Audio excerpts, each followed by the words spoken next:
প্রিয় সহকর্মীবৃন্দ, অনেক আলাপ হয়েছে, অনেক তর্ক বিতর্ক হয়েছে। গত 1 বছর ধরে আমরা দেখেছি, পত্রিকার পাতা খুললেই, টিভি চালালেই, ইউটিউবে গেলেই আমরা দেখেছি বিভিন্ন সংস্কার নিয়ে আলোচনা হয়েছে। কিন্তু একটি সংস্কার মধ্যে তোমরা আজকে যেই কয়টি বিষয় নিয়ে আলোচনা করেছো, তোমাদের কর্মসংস্থান, তরুণ সমাজের কর্মসংস্থান নিয়ে আলাপ করেছো, মহিলাদের এম্পাওয়ারমেন্ট নিয়ে আমরা আলোচনা করেছি, কৃষকের কৃষি কার্ড নিয়ে আমরা আলোচনা করেছি, আমরা মানুষের স্বাস্থ্য সেবার জন্য প্রান্তিক মানুষের দোরগোড়ায় স্বাস্থ্য সেবা পৌঁছে দেওয়ার জন্য আমরা স্বাস্থ্যকর্মীর বিষয় নিয়ে আলোচনা করেছি। আমরা আরো আলোচনা করেছি কিভাবে আমরা খাল খনন করব, কিভাবে আমরা বৃক্ষরোপণ করব। তোমাদের কাছে একটি প্রশ্ন, বিগত 1 বছর ধরে আমরা যে সংস্কার আলোচনা দেখলাম, বহু দলের, এই যে সরকার যে উদ্যোগ গ্রহণ করেছিল, এগুলি, এই যে আজকে তোমরা এই যেই বিষয়গুলো নিয়ে আলোচনা করেছো, সেই বিষয়গুলো কি তোমরা মনে করো এই প্রত্যেকটি বিষয় প্রত্যেকটি সাধারণ মানুষের জীবনের সাথে সম্পর্কিত? তোমরা কি মনে করো, তোমরা সারাদিন যেই বিষয়গুলি নিয়ে আলাপ করেছো, তোমরা কি মনে করো যে এই প্রত্যেকটি বিষয় সাধারণ মানুষের সাথে, জীবনের সাথে সম্পর্কিত? Yes or no? ইয়েস কি ইয়েস? সম্পর্কিত? ওকে, তাহলে সম্পর্কিত। প্রিয় সহকর্মীবৃন্দ, হ্যাঁ, যেগুলো সংস্কার নিয়ে আলাপ হয়েছে, এর মধ্যে বিএনপিও 3 বছর আগে অনেক কিছু বলেছে, সেই সংস্কারগুলো প্রয়োজন। তবে সবচাইতে বেশি প্রয়োজন মানুষের ভাগ্যের পরিবর্তন।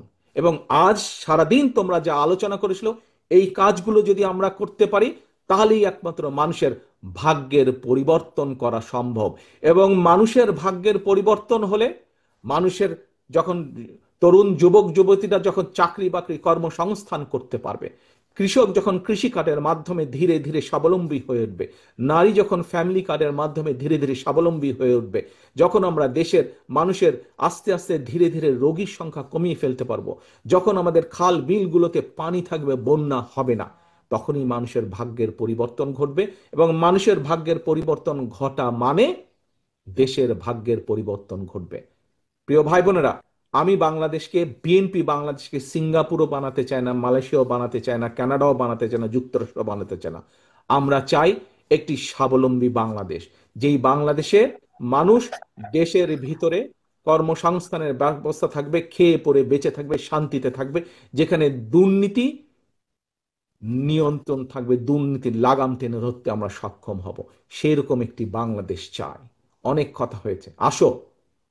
প্রথমেই আমি বলেছি দেশ স্বাধীন সকলে কাঁধে কাঁধ মিলিয়ে করেছি। দেশ স্বাধীনতার যে যুদ্ধ, সেই যুদ্ধ কাঁধে কাঁধ মিলিয়ে লক্ষ লক্ষ মানুষ একসাথে করেছে, তখন কেউ তাকে নিয়ে কে কি।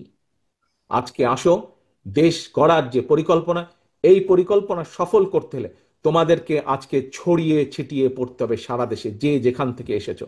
এবং শুধু ছড়িয়ে ছিটিয়ে পড়লে চলবে না, তোমাদের হাতে যে ফোল্ডারটি দেওয়া হয়েছে, হয়তো সংখ্যা কম, আমরা চেষ্টা করব তোমাদের কাছে আরো এই ডকুমেন্টগুলো পাঠাতে। মানুষের দৌড় গোড়ায় চলে যেতে হবে, প্রত্যেকের দৌড় গোড়ায় চলে যেতে হবে, দলের একজন প্রতিনিধি হিসাবে, দলের অ্যাম্বাসাডার হিসাবে। তোমাদের প্রত্যেককে, ছাত্র দলের প্রত্যেকটি নেতাকর্মীকে তোমার এলাকার, গ্রামের, ওয়ার্ডের, ইউনিয়নের গোড়ায় গোড়ায় চলে যেতে হবে, ঘরের দরজায় দরজায় চলে যেতে হবে। মা বোনদেরকে বলতে হবে তাদের জন্য আমরা কি করব, কৃষকদেরকে বলতে হবে তাদের জন্য আমরা কি করব, তরুণ যুবক যুবতীদেরকে বলতে হবে তাদের কর্মসংস্থানের জন্য আমরা কি করব। অর্থাৎ তোমাদের হাতে যে কাগজগুলো হাতে আছে, সেখানে প্রায় সমাজের প্রত্যেকটি মানুষের কোনো না কোনো একটি আশার আলো আছে। আমরা যদি একসাথে কাজ করি, ইনশাল্লাহ আমরা সেই বাংলাদেশ গড়ে তুলতে সক্ষম হব, যেই বাংলাদেশের প্রত্যাশা আমরা করি। অনেক সময় লাগবে, কষ্ট হবে, অনেক কঠিন, অনেক শত্রু আছে যারা আমাদেরকে বাধা দিবে, কিন্তু এই দেশের মানুষকে কেউ বাধা দিয়ে দাবিয়ে রাখতে পারেনি।